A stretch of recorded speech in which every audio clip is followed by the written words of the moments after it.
Welcome to V3 news. లక్ష్యం సమాజహితం. నేను మీలియా. బులెటిన్ల ముందుగా హెడ్లైన్స్ చూద్దాం. డీజీపీపై పరువు నష్టం దావా వేస్తాం. విగ్రహాల వివాదంపై సోము వీర్రాజు హెచ్చరిక.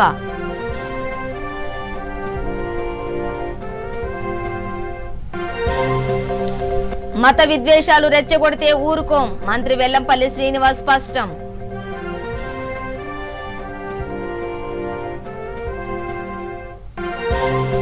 టీడీపీ కులం మతం పేరుతో రాజకీయాలు చేస్తోంది. చంద్రబాబుపై మంత్రి అవంతి శ్రీనివాస్ ఆగ్రహం.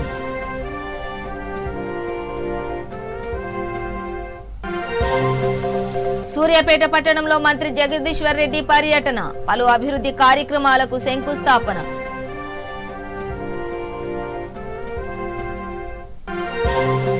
వివాదాస్పదంగా మారిన శ్రీకాకుళం జిల్లా నంది విగ్రహ ఘటన.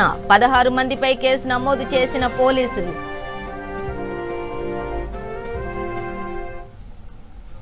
ఇక డీటెయిల్స్ చూస్తే ఆంధ్రప్రదేశ్లో విగ్రహాల ధ్వంసంపై వివాదం కొనసాగుతోంది. డీజీపీ గౌతమ్ సవాంగ్ చేసిన ప్రకటనపై తెలుగుదేశం పార్టీ, భారతీయ జనతా పార్టీలు మండిపడుతున్నాయి. ఈ క్రమంలో బీజేపీ రాష్ట్ర అధ్యక్షులు సోము వీర్రాజు మాట్లాడుతూ డీజీపీపై పరువు నష్టం దావా వేస్తామని హెచ్చరించారు. రాష్ట్రంలో ఆలయాలపై వరుసగా జరుగుతున్న దాడుల వెనుక బీజేపీ, టీడీపీ ఉందన్న డీజీపీ వ్యాఖ్యలను ఖండించారు. అంతర్వేదిలో రథం దగ్ధం, రామతీర్థంలో రాముడి విగ్రహం ధ్వంసం చేయడంతో పాటు పలు ఆలయాల్లో విధ్వంసాలు జరిగితే స్పందించని పోలీసులు బీజేపీ కేసులు పెట్టినట్లు ఏకంగా డీజీపీనే చెప్పడం వెనుక కారణాలేంటని ప్రశ్నించారు. ముఖ్యమంత్రి వైఎస్ జగన్మోహన్ రెడ్డి వెంటనే స్పందించి గౌతమ్ సవాంగ్ ను డీజీపీ పదవి నుంచి తొలగించాలని డిమాండ్ చేశారు. సంవత్సరాల మధ్యలో చాలా పెద్ద ఎత్తున ఈ వీడియో ప్రచారమైంది. ఇది ఒక వెబ్సైట్లో ఉంది.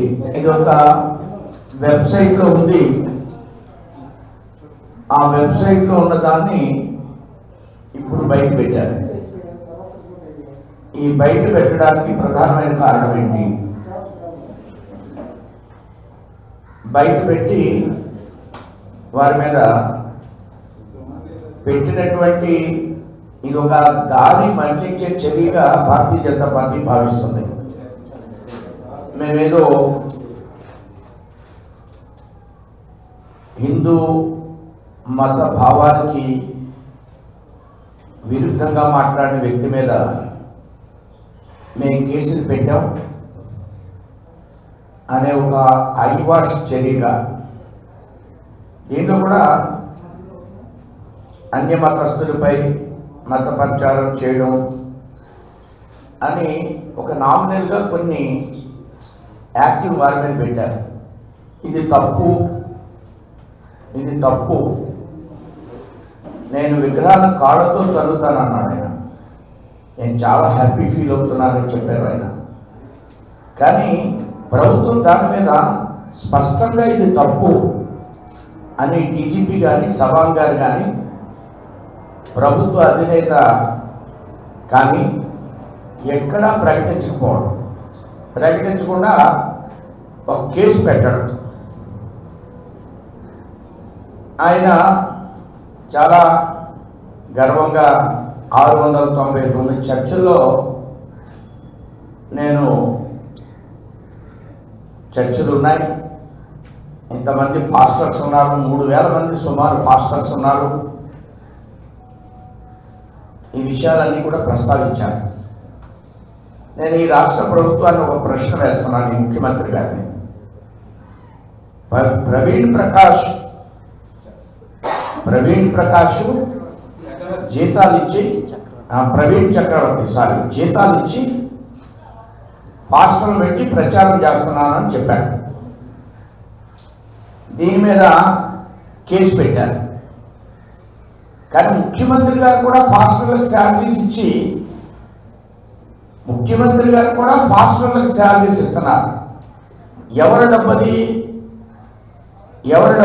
ప్రజల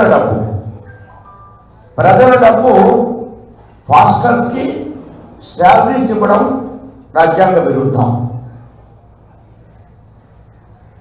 కానీ మీరు శాలరీస్ ఇస్తున్నారు.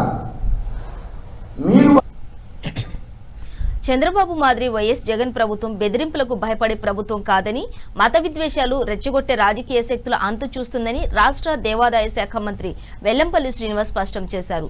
పార్టీ కేంద్ర కార్యాలయంలో ఆయన మీడియాతో మాట్లాడారు. డీజీపీ లక్ష్యంగా టీడీపీ అధ్యక్షుడు చంద్రబాబు నాయుడు, బీజేపీ నేతలు సోము వీర్రాజు, మాధవ్, విష్ణువర్ధన్ రెడ్డి చేసిన వ్యాఖ్యలపై మంత్రి ఆగ్రహం వ్యక్తం చేశారు. డీజీపీని బెదిరించడం దారుణమని అన్నారు. మత విద్వేషాలు రెచ్చగొట్టిన రాజకీయ శక్తుల వివరాలు ఆధారాలతో సహా వెల్లడించిన డీజీపీని తమ ప్రభుత్వం సమర్థిస్తోందని తెలిపారు. బీజేపీ రాష్ట్ర అధ్యక్షుడు సోము వీర్రాజు డీజీపీని బెదిరిస్తూ లేఖ రాయడం, రాజీనామా చేయాలనడం ఏమిటి? డీజీపీ ఎందుకు రాజీనామా చేయాలో వీర్రాజు చెప్పాలి. ఆర్థికంగా ఇబ్బందులు ఉన్నా కానీ ఎక్కడ కూడా వాటన్నింటినీ లెక్క చేయకుండా పూర్తిగా కూడా ప్రజలకి మంచి చేసుకుంటూ ఏదైతే మంచి పథకాలు పెట్టుకుంటూ వెళ్తున్నారో ఆ పథకాలకి కొద్ది రోజుల ముందు కానీ కొద్ది రోజుల తర్వాత కానీ ఈ సంఘటనలు జరుగుతున్నాయని చెప్పనేది పూర్తిగా కూడా ఆధారాలతో సహా చెప్పడం జరిగింది. వాటి మీద పోలీసు కూడా చాలా సీరియస్గా యాక్షన్ తీసుకుంటూ రాష్ట్రంలో సంఘటనలు జరిగిన పరిణామాలు కానీ ఏదైతే పాత సంఘటనలు సోషల్ మీడియాలో పెట్టి ఈ ప్రభుత్వం చేస్తుందని చెప్పిన తప్పుడు సమాచారం పెట్టడం కానీ వాటన్నిటి మీద కూడా సుదీర్ఘంగా గౌతమ్ సవాగ్ గారు పూర్తిగా కూడా వివరణ మీడియా ద్వారా కూడా సాక్ష్యాధారాలతో బయట పెడితే దానికి ఒక బాధ్యత గల పార్టీలు అయితే ఏం చేయాలంటే ఇది మా పార్టీకి సంబంధం లేదు, ఆ వ్యక్తులు మా పార్టీకి సంబంధం లేదు అని చెప్పాలి తప్ప నేరుగా డీజీపీని టార్గెట్ చేసే విధంగా చంద్రబాబు కానీ ముఖ్యమంత్రి జగన్మోహన్ రెడ్డి సంక్షేమం అభివృద్ధి చేస్తుంటే చంద్రబాబు మాత్రం వాటిని అడ్డుకుంటున్నారని మంత్రి అవంతి శ్రీనివాసరావు అన్నారు. విశాఖలో కొనసాగుతున్న వ్యాక్సిన్ ప్రక్రియను అధికారులతో కలిసి పరిశీలించారు. ముక్కోటి ఏకాదశి రోజున ఇళ్ల పట్టాల పంపిణీ జరుగుతుంటే దాన్ని చూసి ఓర్వలేక దాన్ని కుట్ర చేయాలని చంద్రబాబు నాయుడు, ఆయన మిత్ర బృందం అడ్డుకున్నారని, జగన్మోహన్ రెడ్డికి మంచి పేరు రాకూడదని సంకల్పంతో ప్రభుత్వంను అస్థిరపరచాలని, అభివృద్ధిని అడ్డుకోవాలని చంద్రబాబు నాయుడు చూస్తున్నారని అన్నారు. ఇవన్నీ సాధ్యపడక ప్రాంతాల మధ్య విద్వేషాలు, కులాల మధ్య విద్వేషాలు రెచ్చగొడుతున్నారని, చంద్రబాబు నాయుడు కొత్తగా ఎన్నడూ లేని విధంగా మతాలను ఎంచుకుని విద్వేషాలు రెచ్చగొట్టే విధంగా వ్యవహరిస్తున్నారని ఆగ్రహం వ్యక్తం చేశారు.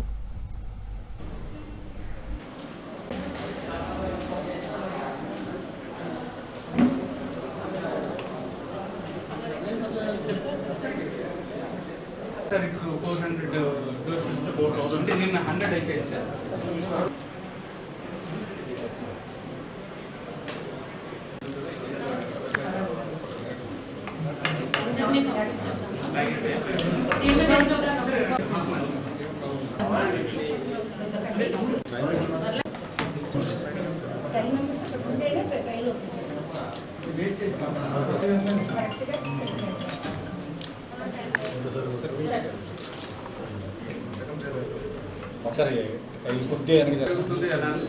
నిన్న రాష్ట్ర వ్యాప్తంగా దేశవ్యాప్తంగా కూడా ఈ టీకా పంపిణీ కార్యక్రమం మరి విజయవంతంగా ప్రారంభం అవడం మనందరం గమనించాం.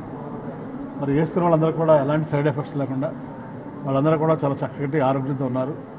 ఈ రోజున వేసుకున్న వాళ్ళు నిన్న ఎవరో తీసుకున్న వాళ్ళందరూ కూడా వచ్చి వాళ్ళ విధులు కూడా నిర్వర్తించడం జరుగుతుంది. కాబట్టి నా విజ్ఞప్తి ఏంటంటే ప్రజలు ఈ టీకా గురించి ఎలాంటి ఆందోళన చెందాల్సిన అవసరం లేదు, ఎలాంటి అపోహలు పెట్టుకోవాల్సిన అవసరం లేదు. ఇది చాలా విజయవంతంగా పనిచేస్తుంది.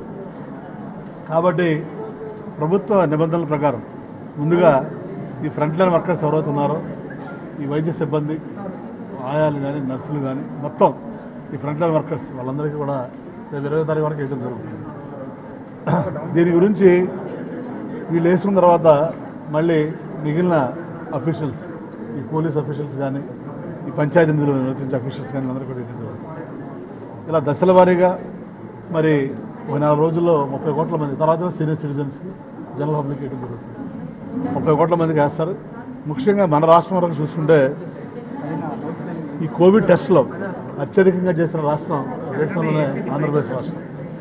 ఎక్కడా కూడా ఎలాంటి దాచుకోకుండా కోవిడ్ గురించి పారదర్శకంగా, పూర్తి పారదర్శకంగా ఎక్కువ టెస్టులు చేయటం, మరి ఎక్కువ మందికి వైద్య సదుపాయాలు కల్పించడం, ఈ 13 జిల్లాల్లో కూడా కోవిడ్ హాస్పిటల్స్ పెట్టడం, స్పెషల్గా కోవిడ్ హాస్పిటల్తో పాటు స్పెషల్గా స్టాఫ్ని అపాయింట్ చేయడం, ప్రైవేట్ హాస్పిటల్స్ కూడా తీసుకుని హాస్పిటల్లో కూడా government staff government salaries pay చేయటం, మరి వాటితో పాటు ఈ రోజున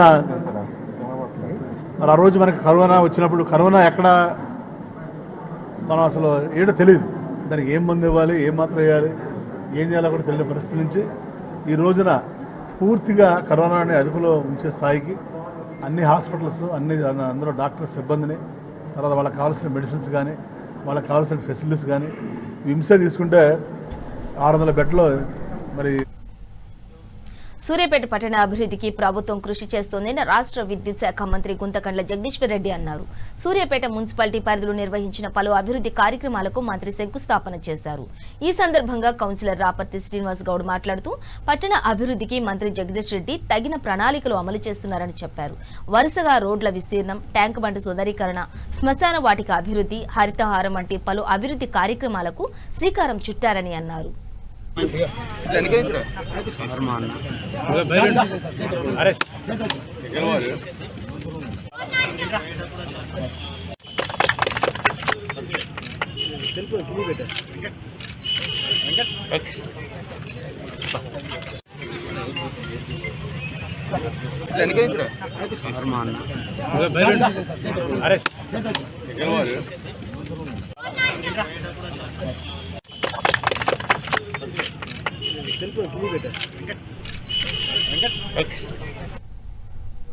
శ్రీకాకుళం జిల్లా సంతబొమ్మాళి నంది విగ్రహం వివాదంపై పోలీసులు ఫోకస్ పెట్టారు. ఆలయానికి చెందిన వాళ్లు నంది విగ్రహాన్ని బయటకు తీస్తే ఉద్దేశపూర్వకంగానే కొంతమంది వ్యక్తులు దిమ్మపై నందిని నెలకొల్పడం వివాదంగా చెలరేగిందని, దీనిపై వైసీపీ నియోజకవర్గ ఇన్ఛార్జి దువ్వాడ శ్రీనివాస్ అభ్యంతరం వ్యక్తం చేశారు. స్థానిక వైసీపీ నేతలతో కలిసి ఆలయాన్ని సందర్శించారు. ఆగమ శాస్త్రానికి విరుద్ధంగా నంది విగ్రహాన్ని ఏర్పాటు చేశారని, మత విద్వేషాలను రెచ్చగొట్టేందుకు స్థానిక ఎమ్మెల్యే అచ్చెన్నాయుడు ప్రోత్సాహంతో టీడీపీ నాయకులు ఘటనకు పాల్పడ్డారని ఆరోపించారు. అనంతరం సంతబొమ్మాళి పోలీస్ స్టేషన్లో ఫిర్యాదు చేశారు. ఇది రాజకీయ వివాదానికి దారితీయడంతో పాటు విచారణ వేగవంతం చేసిన పోలీసులు 16 మందిపై కేసు నమోదు చేసినట్లు ఎస్పీ అమిత్ బర్దర్ తెలిపారు. మనకి రాష్ట్రానికి దేశానికి అరిష్టం కదా, ఆ నందీశ్వరుని తెచ్చి ఇలా నడి రోడ్డు మీద పెట్టొచ్చా?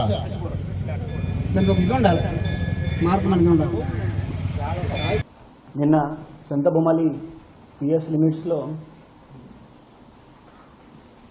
పల్లేశ్వర స్వామి టెంపుల్, దీని పక్కన ఒక ట్రై జంక్షన్ దారి కూడా ఉన్న,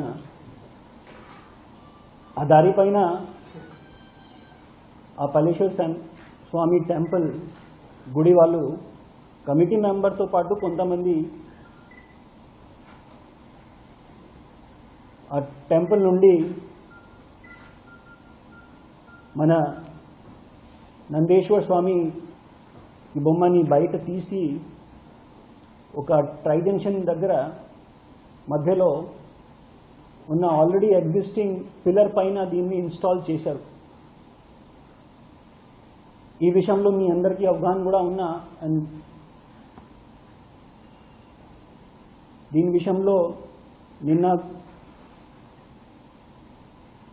విఆర్ఓకి కంప్లైంట్ పైన వాళ్ళ మీద కేసు కూడా నమోదైందా. దాంట్లో 16 పర్సన్స్, టోటల్ 16 పర్సన్స్ పైన కేసు నమోదైందా under various sections of conspiracy, inciting communal disharmony. ఈ కాన్స్పిరసీ ఎలా అవుతుంది? ఆల్రెడీ ఆలయం కమిటీ మెంబర్స్కి అవగాహన ఉన్న వాళ్ళ రెస్పాన్సిబిలిటీ కూడా, కమిటీ మెంబర్స్కి పూర్తి అవగాహన ఉంటే సమయంలో కూడా వాళ్ళు విదౌట్ రెవెన్యూ పర్మిషన్కి ఒక బొమ్మని ఇన్స్టాల్ చేస్తున్నారు. ఒక ప్రాపర్ ప్రొసీజర్ని వాళ్ళు ఫాలో చేయట్లేదు. ఆల్రెడీ ఎగ్జిస్టింగ్ ఎన్వైరన్మెంట్లో 16 పర్సన్స్, దాంట్లో కొంతమంది అక్కడే ఆల్రెడీ ఇన్స్టాల్ గుడిలో ఉంటే వాళ్ళు సీసీటీవీ కెమెరాలో కూడా విజిబుల్గా కనపడుతున్నారు. సంతబొమ్మాళి ఇష్యూని కానీ ఇంతకుముందు సోంపేట అండ్ హెచ్ఎర్ల ఇష్యూ జరిగింది, దీంట్లో మనం చూస్తే సో ఇట్ లుక్స్ లైక్ ఆ ఇంప్రెషన్ వస్తుంది. గ్రేటర్ వరంగల్లో త్వరలో జరిగే మున్సిపల్ ఎన్నికలకు సన్నాహక సమావేశాలు ఏర్పాటు చేసేందుకు డీసీసీ ప్రెసిడెంట్ నాయని రాజేందర్ రెడ్డి హన్మకొండ ప్రాథమిక వ్యవసాయ సంఘం మాజీ చైర్మన్ బుద్దే పెద్దన్న ఇంట్లో మర్యాదపూర్వకంగా కలిశారు. అనంతరం వారు మీడియాతో మాట్లాడుతూ వరంగల్లో కాంగ్రెస్ పార్టీకి పూర్వ వైభవాన్ని తీసుకొచ్చేందుకు పార్టీ కార్యకర్తలు అన్ని విధాలా సమాయత్తం కావాలని పిలుపునిచ్చారు.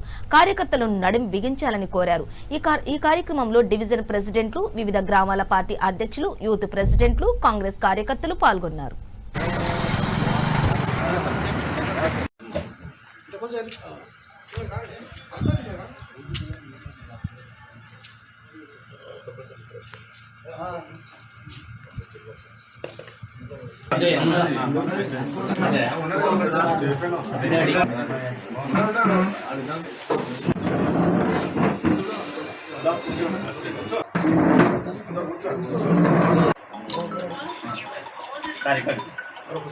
ఇన్ఛార్జ్ నల్ల శ్రీనివాస గారికి మరియు నన్ను సుధాకర్ గారికి, డివిజన్ అధ్యక్షుడు గారికి, ఆరపల్లి గ్రామ అధ్యక్షుడు రాజశేఖర్ గారికి, కొత్తపేట అధ్యక్షుడు రాము గారికి, పైడిపల్లి అధ్యక్షుడు నీలియా గారికి, అందరికీ ఇవాళ అందరికీ నమస్కారం తెలియజేస్తూ, ఈరోజు దుద్దిల్ల శ్రీధర్ బాబు గారు ఇవాళ సీనియర్ నాయకుడు పెద్దన్న వారికి కలవటానికి స్నేహితపూర్వకంగా సొసైటీ చైర్మన్గా చేసినారు. సీనియర్గా అన్ని పనులు చేసిన వ్యక్తి వారిని మర్యాదపూర్వకంగా కలవటానికి ఈరోజు వారి ఇంటికి రావడం జరిగింది. వారి కార్యక్రమాలను కూడా రాబోయే రోజుల్లో కాంగ్రెస్ పార్టీని ఇంకా మరింత బలోపేతం చేయడానికి సీనియర్ నాయకులు చాలా మంది ఇక్కడ కలవటం జరుగుతుంది. కార్పొరేట్ ఎలక్షన్స్ రావటం, ఈ 2-3 నెలల్లో కార్పొరేషన్ ఎలక్షన్స్ కూడా ఉన్న సందర్భంగా అన్నిటిని కూడా చర్చించడానికే ఈరోజు ఇక్కడికి రావటం.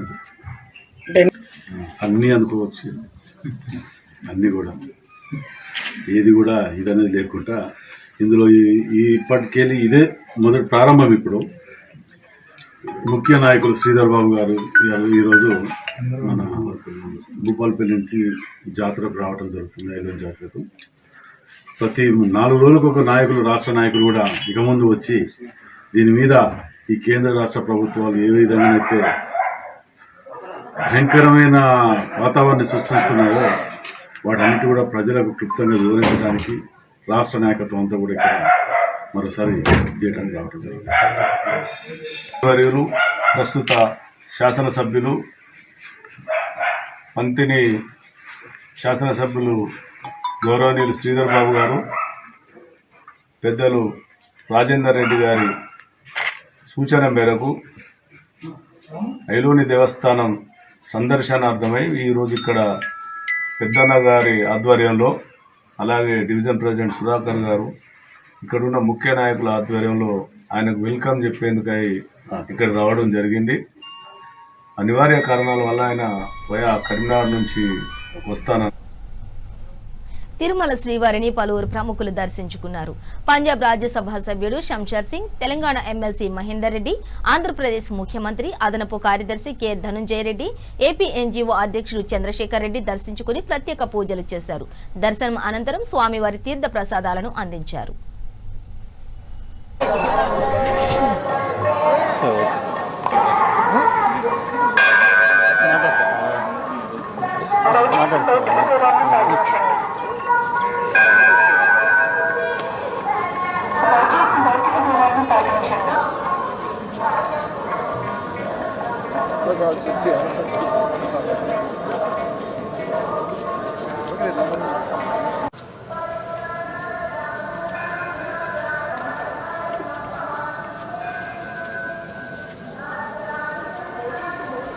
వెంకటేశ్వర స్వామిని ఇప్పుడే దర్శించుకోవడం జరిగింది. చాలా సంతోషం. కలియుగ దైవమైనటువంటి వెంకటేశ్వర స్వామిని దర్శించుకోవడం అనేది చాలా సంతోషాన్ని కలుగజేసింది. అయితే రాష్ట్రంలో ఉన్నటువంటి 10 లక్షల ఉద్యోగస్తులు, పెన్షనర్లు అందరూ కూడా బాగుండాలని చెప్పేసి కూడా మనసారా వెంకటేశ్వర స్వామిని కోరుకోవడం జరిగింది. ఈ సంవత్సరం 2021లో ఉద్యోగస్తులంతా కూడా బాగుండాలని చెప్పేసి మాకు రావాల్సినటువంటి పిఆర్సీ ఏదైతే 11వ పిఆర్సీ ఉందో మంచి ఫిట్మెంట్తో మరి పిఆర్సీ రావాలని చెప్పేసి, అదేవిధంగా మాకు రావాల్సినటువంటి ఇతర రాయితీలన్నీ కూడా సక్రమంగా ఈ సంవత్సరం రావాలని చెప్పేసి కూడా ఉద్యోగస్తులందరి తరఫున కూడా భగవంతుని కోరుకోవడం జరిగింది. అదేవిధంగా ఈ రోజున మరి ఏదైతే కరోనా మహమ్మారి ప్రపంచాన్నంతా కూడా గడగడలాడించిందో ఆ మహమ్మారిని కూడా మరి పారదోలినటువంటి ఘనత మన రాష్ట్రంలో కూడా పర్టికులర్గా ఎక్కువగా రాష్ట్ర ప్రభుత్వానికి కూడా దక్కింది. ఈ వ్యాక్సినేషను అందరికీ ఇస్తూ ఉన్నారు కాబట్టి మరి తప్పకుండా ఏదైతే ఈ రోజున ఈ దేవుడు ఈ రోజున వెంకటేశ్వర స్వామి ఉన్నాడు, వెంకటేశ్వర స్వామి కృప వలన మరి ఈ యొక్క కరోనా కూడా బాగా మన ఆంధ్రప్రదేశ్లో కూడా తగ్గుముఖం పట్టింది. ప్రపంచవ్యాప్తంగా కూడా ప్రజలందరూ కూడా బాగుండాలని చెప్పేసి వెల్ఫేర్ యొక్క ఫలాల్ని ఇంటి తలుపు తట్టి వాళ్ళు ఎక్కడున్నా కూడా వాళ్ళకు పే చేయడం జరుగుతూ ఉంది. ఈ యొక్క గ్రామ సచివాలయ వ్యవస్థ నవరత్నాల ద్వారా ప్రతిదీ మీరు చూస్తూనే ఉన్నారు. అమ్మఒడి కార్యక్రమాన్ని మొన్న కూడా 2వ విడత కార్యక్రమాన్ని కూడా ఇవ్వడం జరిగింది. ప్రతి ఒక్కరు కూడా ఈ రోజున ప్రజలంతా కూడా హ్యాపీగా ఉన్నారు. అలాగా రాష్ట్రంలో మరి పాలన చేసేటువంటి ముఖ్యమంత్రి గారితో మేము పనిచేస్తున్నందుకు మాకు చాలా సంతోషంగా ఉంది. అయోధ్యలో నిర్మిస్తున్న రామమందిర నిర్మాణానికి ప్రతి ఒక్క భారతీయుడు స్వచ్ఛందంగా విరాళాలు ఇవ్వాలని బీజేపీ రాష్ట్ర నాయకులు బుక్కా వేణుగోపాల్ పిలుపునిచ్చారు. శంషాబాద్ మండల పరిధిలోని ఎస్ఆర్ కన్వెన్షన్ హాల్లో శ్రీరామ జన్మభూమి తీర్థక్షేత్ర మహానిధి సమర్పణ కార్యక్రమాన్ని బీజేపీ నేతలు నిర్వహించారు. ఈ కార్యక్రమానికి ముఖ్య అతిథిగా బీజేపీ రాష్ట్ర నాయకులు బుక్కా వేణుగోపాల్ పాల్గొన్నారు. ఇందులో భాగంగా బీజేపీ రాష్ట్ర నాయకులు బుక్కా వేణుగోపాల్ 11 లక్షల రూపాయలు, గొల్లపల్లి సిద్ధులు 2 లక్షల రూపాయలు విరాళాన్ని శ్రీరామ జన్మభూమి తీర్థక్షేత్ర మహానిధికి అందజేశారు. ఆనాటి అంతర్జాతీయ అధ్యక్షుడు వారు ఉన్నప్పుడు ఈ ఎల్ఎన్టీ సంస్థ వాళ్ళని కలిశారు. ఇలా మందిరాన్ని నిర్మించాలనుకుంటున్నాం కదా, అప్పటికి ఇంకా డిసెంబర్ 19 అది కాదండి, అప్పుడు ఇంకా అంత కూలిపోయింది. అప్పుడు అశోక్ సింఘాల్జీ 10-15 సంవత్సరాల క్రితం మాట కాబట్టి అశోక్ సింఘాల్జీ వాళ్ళు వెళ్ళి అడిగితే వాళ్ళు ఎస్ మేము కడతాం అని ఎల్ఎన్టీ సంస్థ వాళ్ళు మాట ఇచ్చారు. కానీ ఈ లోపల 15 సంవత్సరాలు దాటిపోయింది. మాని అశోక్ సింఘాల్జీ కూడా లేరు, వాళ్ళు స్వర్గవాసులు అయిపోయారు. మరి ఇట్లా మందిరం కూడా పెద్దగా అయిపోయింది మరి ఇట్లా అయినప్పటికీ ట్రస్ట్ సభ్యులు ఒకసారి చూద్దాం అని చెప్పేసి ఆ ఎల్ఎన్టీ సంస్థ దగ్గరికి కలిశారు. కాబట్టి ఈ మందిరంలో మనకు 3 అంతస్తులుగా ఇది నిర్మాణం జరుగుతుంది. Ground floor, first floor, second floor. దీని యొక్క పొడవు 361 ఫీట్లు ఉంటుందండి. అంతేకాదు దీని పునాది చూడండి, ప్రధాన గోపురం కింద ఉన్నటువంటి పునాది ఎంత లోతుకు వెళ్తుందంటే 200 ఫీట్ల వరకు వెళ్తుంది కిందకి. ఇక్కడ మనం పెద్ద పెద్ద ఇల్లు కట్టుకుని మనం అందరిలో గొప్ప గొప్ప ఇల్లు మనం కట్టుకున్నాం, కానీ ఉన్న దాంట్లో పెద్ద లోతైన పునాది అంటే ఏ ఇంటి వాళ్ళు కాదండి, ఎంతో 10 ఫీట్లు ఉంటుందా. దీనికి సంబంధించినటువంటి సివిల్ డిపార్ట్మెంట్ సంబంధించిన పెద్దలందరూ కూడా దీని యొక్క రక్షణ వ్యవస్థ విషయంలో ఎంత పగడబందిగా నిర్మించాలని కూడా చూస్తున్నారు. దీని యొక్క వాస్తుకారులు శ్రీ చంద్రకాంత్ భాయ్ సోంపుర, వీరి యొక్క మార్గదర్శనం మేరకు ఆ మందిరం నిర్మాణం కాబోతుంది. ఎవరు ఈ చంద్రకాంత్ భాయ్ సోంపుర అంటే గుజరాత్ ఒక సానుకూలమైన సమయం వచ్చింది. మరి దీనికి శ్రీ రామ జన్మభూమి తీర్థ క్షేత్ర ట్రస్ట్ వాళ్ళు ఏదైతే గుడి నిర్మాణం చేయాలని వాళ్ళు నిర్ణయం తీసుకున్నారు సాధు సంతులు. దాంట్లో భాగంగా నిధి సేకరణలో భాగంగా ఈరోజు శంషాబాద్ మండలంలో ఈ కందుకూరు మహేశ్వరం విభాగ్లో ఉన్నటువంటి అన్ని గ్రామాల్లో ఉన్నటువంటి హిందూ బంధువులను, రాముని భక్తులను అందరినీ కూడా వీడికి నిధి సేకరణలో పిలవడం జరిగింది. మరి ఖమ్మం జిల్లా ఖమ్మం రూరల్ మండలం కాచిరాజుగూడెం గ్రామంలో డివైఎఫ్ఐ ఆధ్వర్యంలో నిర్వహించిన 3 మండలాల క్రికెట్ టోర్నమెంట్లో గెలుపొందిన వారికి బహుమతులు అందజేశారు. ఈ కార్యక్రమంలో ముఖ్య అతిథిగా సిపిఎం పార్టీ రాష్ట్ర కార్యదర్శి కామ్రేడ్ తమ్మినేని వీరభద్రం విచ్చేసి బహుమతులు ప్రదానం చేశారు. క్రీడల్లో యువత పెద్ద సంఖ్యలో పాల్గొనడం చాలా సంతోషంగా ఉందని వీరభద్రం అన్నారు. క్రీడాకారుల నైపుణ్యాన్ని వెలికితీసి గ్రామస్థాయి నుంచి జాతీయ స్థాయి వరకు సాగిపోయే విధంగా కృషి చేయాలని సూచించారు.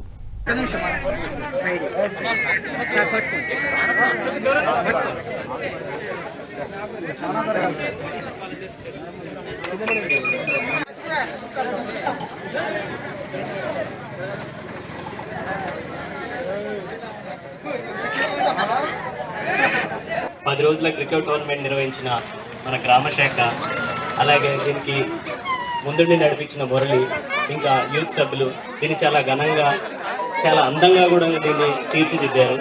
ఇట్లా గ్రౌండ్ నేను చూడటం నాకు చాలా ఆనందం వేసింది. ఎందుకంటే ఇంతకుముందు కూడా నేను క్రికెట్ చాలా బాగా ఆడేవాడిని. నాకు ఇంట్రెస్ట్ యాక్చువల్ గేమ్స్ అయితే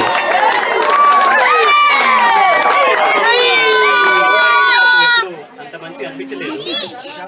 ఈసారి మాత్రం ఆ గ్రౌండ్ చాలా అందంగా ఉంది.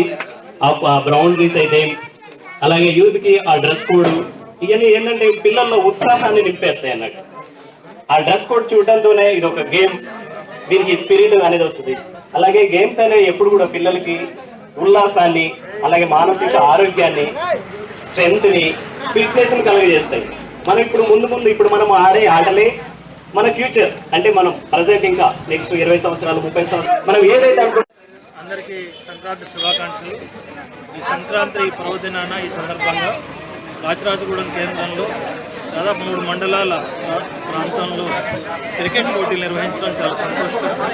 క్రీడలు అనేవి యువతులందరికీ ఉత్సాహాన్ని ఇవ్వడం కాక శరీర ఆరోగ్యాన్ని ఇవ్వడంతో పాటు స్నేహాన్ని పెంచడానికి, సాంస్కృతిక సంబంధాలు ఏర్పాటు చేయడానికి, కులమత భేదాలు మర్చిపోయి యువకులకు ఐక్య దృక్పథం ఏర్పాటు చేసుకోవడానికి అవకాశం ఇస్తారు. ఇట్లాంటి క్రీడలు నిరంతరం నిర్వహించబడాలి. ప్రభుత్వం ఇట్లాంటి కార్యక్రమాలను ప్రోత్సహించాలి. దురదృష్టవశాత్తు ఇప్పుడు ఒంటరి జీవితం అలవాటవుతుంది. అంటే ఫోన్లు చూసుకోవడం, సెల్ ఫోన్లలో మాట్లాడుకోవడం తప్ప సామాజికంగా అందరూ కలిసే అవకాశాలు చాలా తక్కువ అవుతున్నాయి. ఇది భవిష్యత్తుకు చాలా నష్టం, మన ఐక్యతకు చాలా నష్టం కలిగిస్తుంది.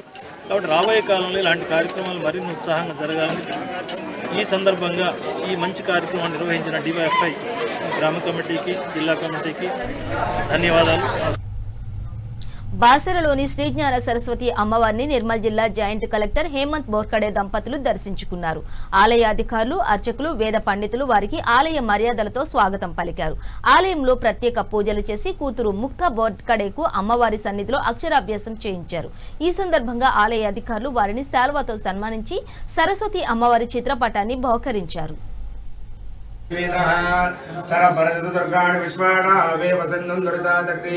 तावग्निवर्णां तपसा जलन्तीं वैरोचिनीं कर्मफले सुष्टां दुर्गां देवीं शरणमहं प्रपद्ये सुदर्शनसे नमः।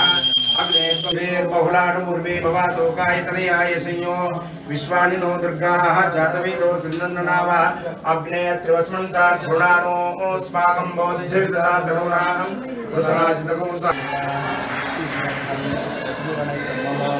कुमारस्य ज्ञानसरस्वती देवता विद्या पारंगता सिद्धर्थम अक्षर श्रीकार पूजनम अहम करिष्ये। आरोग्य ऐश्वर्य अभिवृद्धि सिद्धर्थम श्री ज्ञान सरस्वती देवी संपूर्ण अनुग्रह प्राप्त आपल्या मनामध्ये आपलं गोत्र ओम शतमानं भवति सदाय परदस्सवेन्द्रियाय सेवेन्। బులెటిన్ ముగించే ముందు హెడ్లైన్స్ మరోసారి. డీజీపీపై పరువు నష్టం దావా వేస్తాం, విగ్రహాల వివాదంపై సోము వీర్రాజు హెచ్చరిక.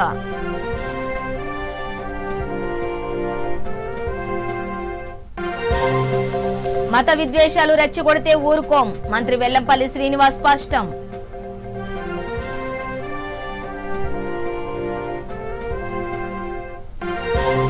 టీడీపీ కులం, మతం పేరుతో రాజకీయాలు చేస్తోంది, చంద్రబాబుపై మంత్రి అవంతి శ్రీనివాస్ ఆగ్రహం.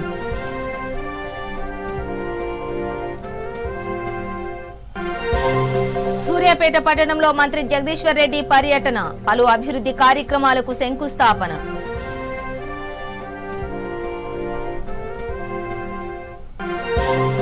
వివాదాస్పదంగా మారిన శ్రీకాకుళం జిల్లా నంది విగ్రహ ఘటన, 16 మందిపై కేసు నమోదు చేసిన పోలీసులు.